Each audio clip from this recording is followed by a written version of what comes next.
we have a conundrum because ordinarily I would introduce an exercise that has some movement and some voice components and some cognitive elements, and I would be working on vigorous exercise. Vigorous meaning you're going to be working pretty hard.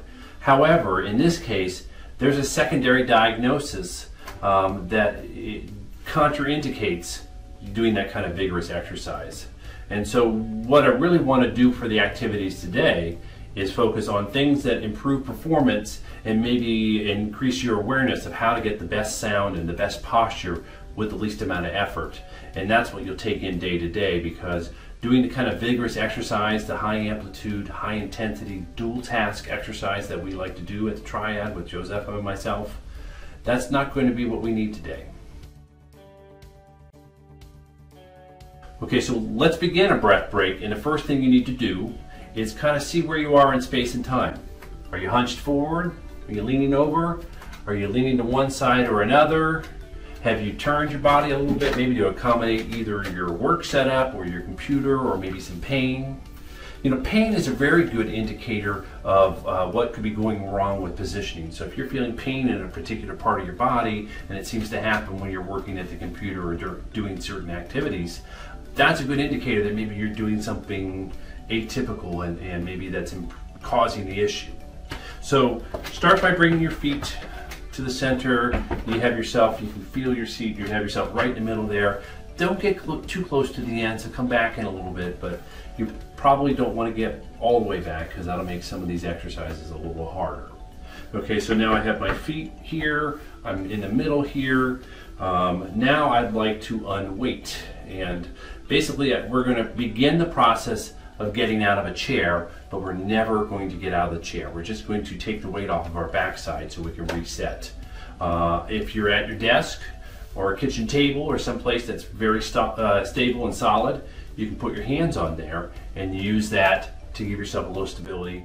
Because I don't have that, I just have this chair, I'm going to put my hands on the side of it and I'm going to lean forward as if I'm going to be getting out, but I might never break contact. I'm just taking most of the weight off the backside. And when I do that, as I come back, I'm going to come back on those two bones you can feel there, the sits bones or the ischial tuberosities. And as I come back, I'm going to just kind of stack on top of the vertebrae, one on top of themselves. Okay, and I'm just going to be nice and upright.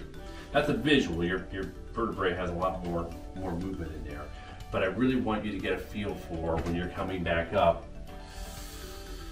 like that. Okay, so let's do the whole process of unweighting now that I've explained it. So you're going to put your hands on your chair. If you have arms, I kind of don't like that because that puts my shoulders in weird places, but you can see if there's a possibility of doing that without causing any pain. Otherwise, I like the sides of my chair, and if you have a stable structure here. So you're going to put your hands by the chair, you're going to lean forward as if you're getting out of the chair, and once you start feeling the weight coming off of your backside, you're done. Okay? I'm not leaving the chair. My thighs are making full contact with the edge of the chair. And then as we come back up, just feel those vertebrae. You're coming up one at a time, and now you're nice and upright. If you're doing this right, it'll feel like someone's kind of lifting you up by a string on the top of your head.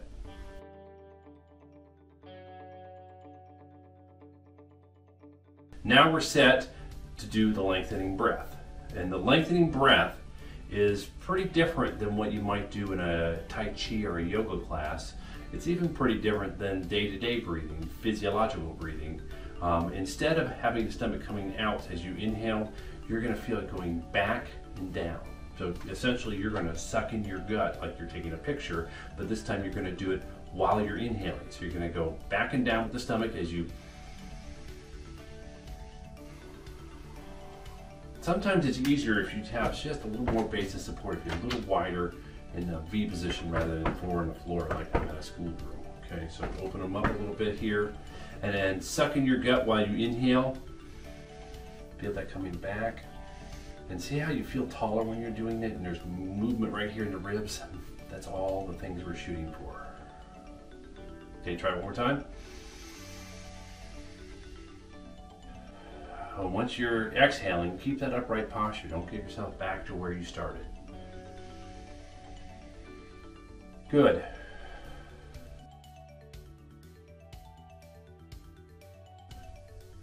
So the next thing I like to introduce is some voice. And the key with this is normally you would go to someone who has training with LSVT or Speak Out or some other high intensity program, and you would do a lot of vigorous exercise. That's not going to work for us today. So what we'll do now is we're going to focus on how do you get the most sound, how do you get the best sound, and how do you do that using kind of the natural physics of your body and your body weight and the airflow, so that you get the best sound without having to work too much harder. I'm going to give you a hint, it's going to involve adding just a little more air into the process. But before we get down the road to that, let's just start with humming. It's almost impossible to hum with tension. So you're going to go in through your nose and we're going to hum for as long as you can. Okay, here we go. Hum.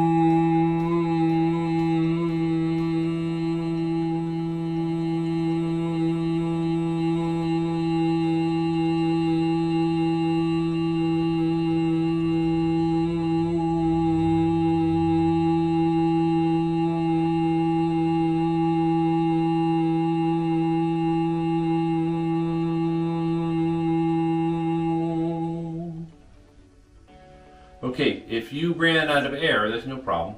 Just take another breath and catch up. Don't wait to restart with me. Just, you know, take a breath and jump back in. And it seems kind of like an oxymoron. It seems like the opposite would be true, but if you hum with just a little more sound by using a little more air, it'll actually be more efficient. The vocal folds will come together better and you'll get a better process overall. And that's kind of the first secret today, is if you can use a little more air, you can have a lot more presence in your sound and you're not working that much harder. Okay, so let's try it again. Let's hum with gusto. With a little bit of energy. Okay, here we go. Ready?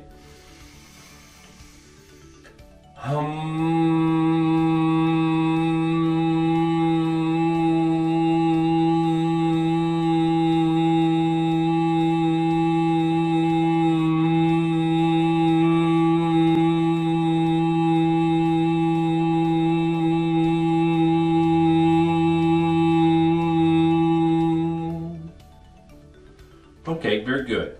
Now I think that we got that established. Let's do the same kind of humming, but just part your lips just a little bit, just a half an inch.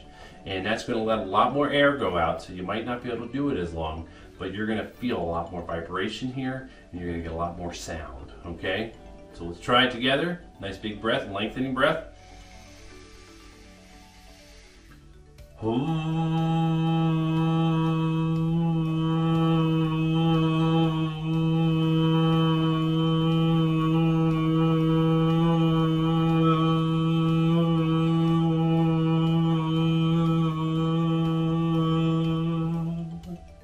Good, I can actually feel that a little bit in my ears, which is when I know I'm doing it loud enough.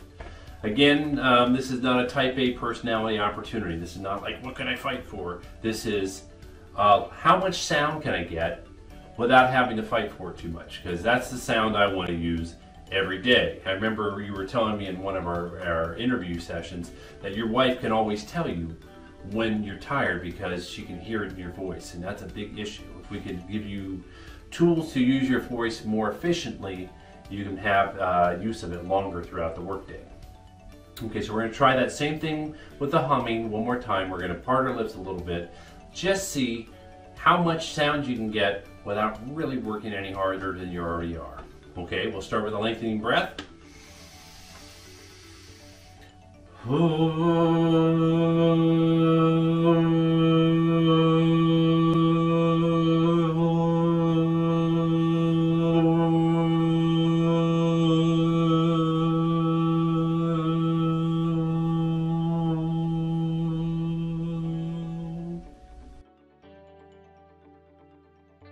So we're going to round our lips this time, and we're going to do that same sound. Okay, and you're going to try to hold that for as long as you can. Again, if I'm still going when you run out of breath, take another lengthening breath, get reset, and jump back in. Don't wait for me to finish it. You can start on the next one. Okay, here we go.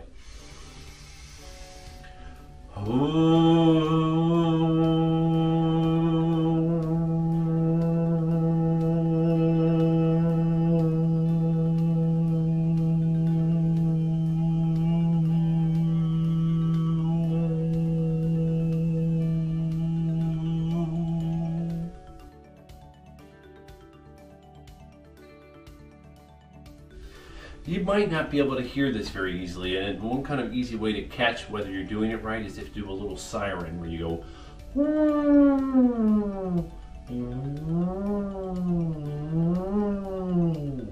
If you're doing it right, it'll sound a little bit like a fire engine siren. And until you get that together, it might take a little bit of time to get the muscles working. You want to keep striving for that, because that frontal focus sound with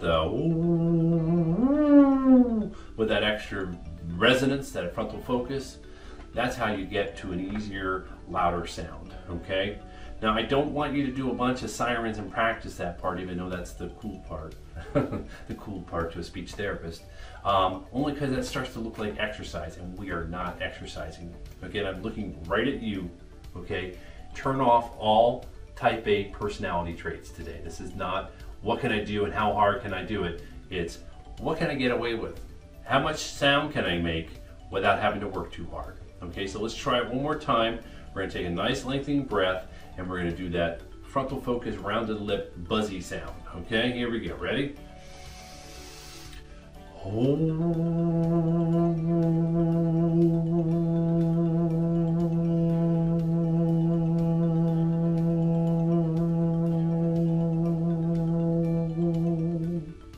Good, good.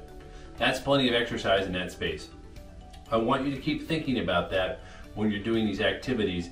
Eventually, you just want to get a feel for how much air, how much sound, and if I push it forward, how much can I get out without working too hard, because that's going to be our key. Okay?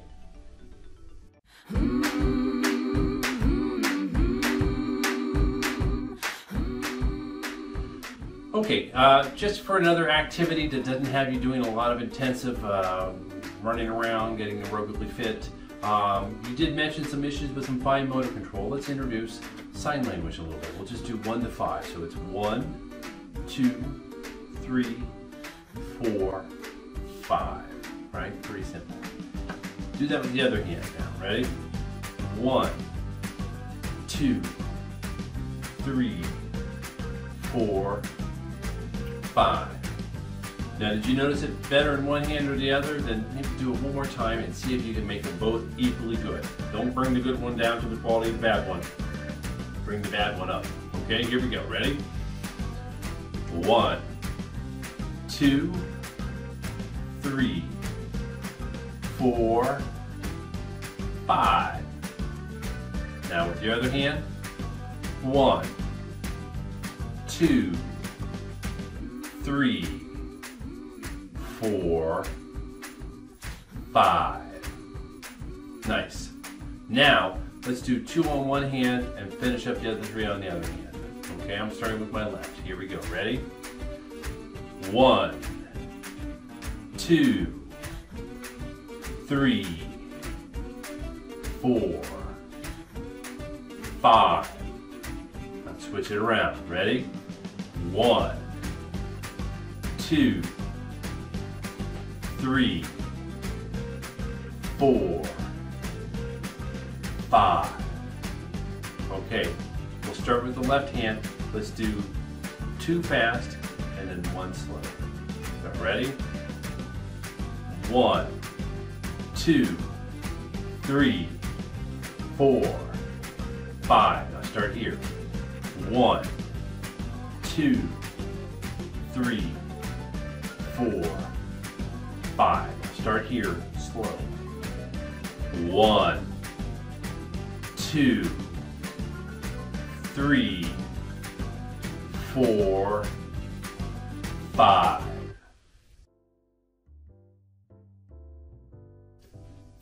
Okay, let's continue that idea, but this time we'll alternate. And this will be a lot harder than it looks. You're like, how hard can it be when you're having to think from one hand to the other? It will slow you down more than you expect.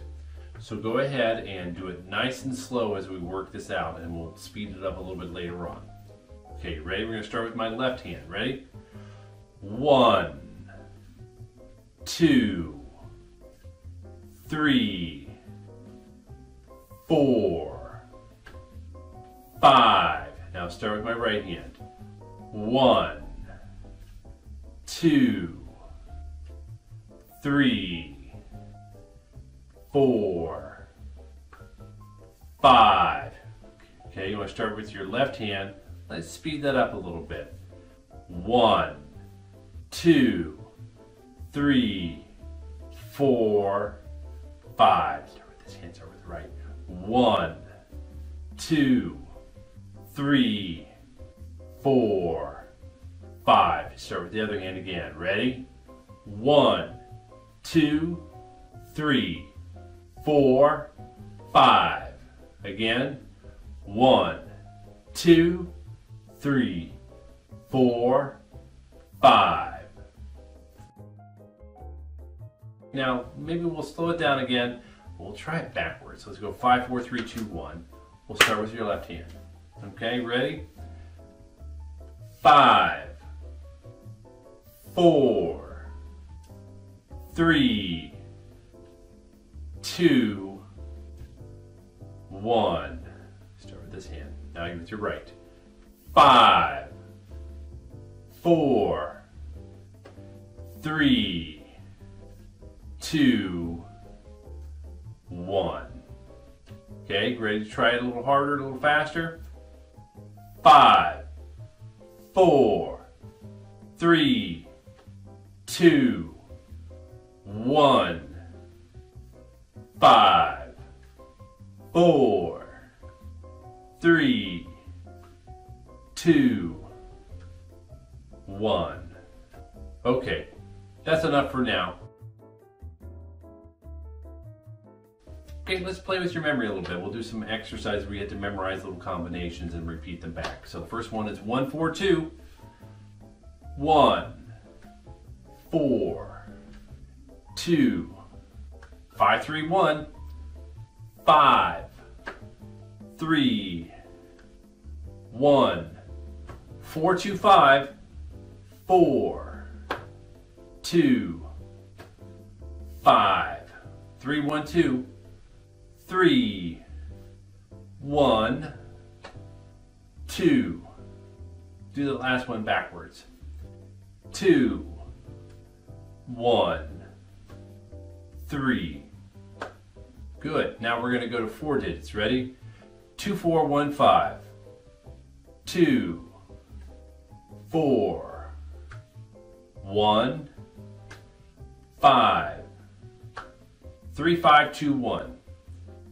3, 5, 2, 1.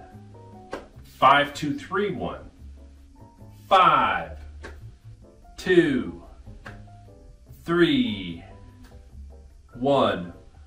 4, 2, 1, 2. 4, 2, 1, 2. Do that last one backwards. 2, 1, 2, 4. Okay, now we're going to switch to 5-digit numbers. This is going to start getting a little harder. Okay, I'm going to keep my reference going.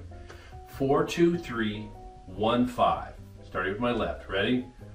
4, 2, 3, 1, 5. 2, 1, 5, 3, 4. Starting with my right. 2, 1, 5, 3, 4. 3, 2, 5, 1, 4. 3, 2, 5, 1, 4. 4, 4, 2, 1, 3.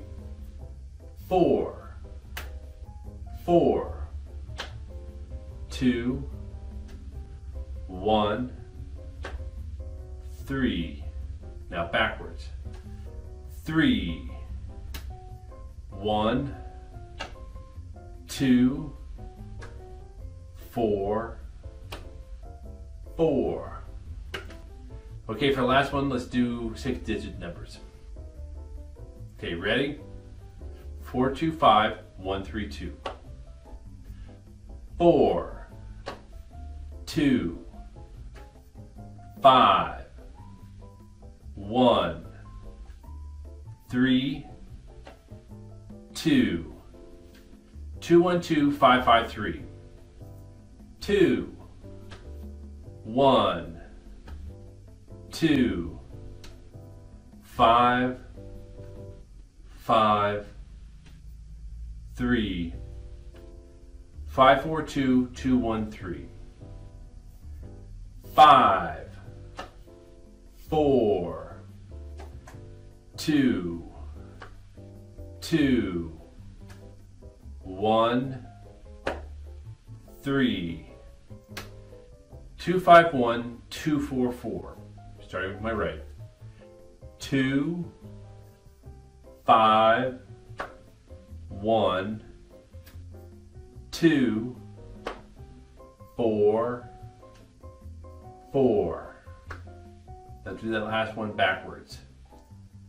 4, 4, 2, 1, 5, 2. Okay, nicely done. I hope that worked your memory a little bit and not your body so much. But you did learn a little bit maybe how to use these things more efficiently, and that's important because I think the key for this activity is how do I make best use of what I have, not how do I make this so much better by doing lots of strengthening exercises. That's just not where we're heading today. That's a very worthy goal for a lot of people with Parkinson's, not this one, not today. Okay, thank you so much.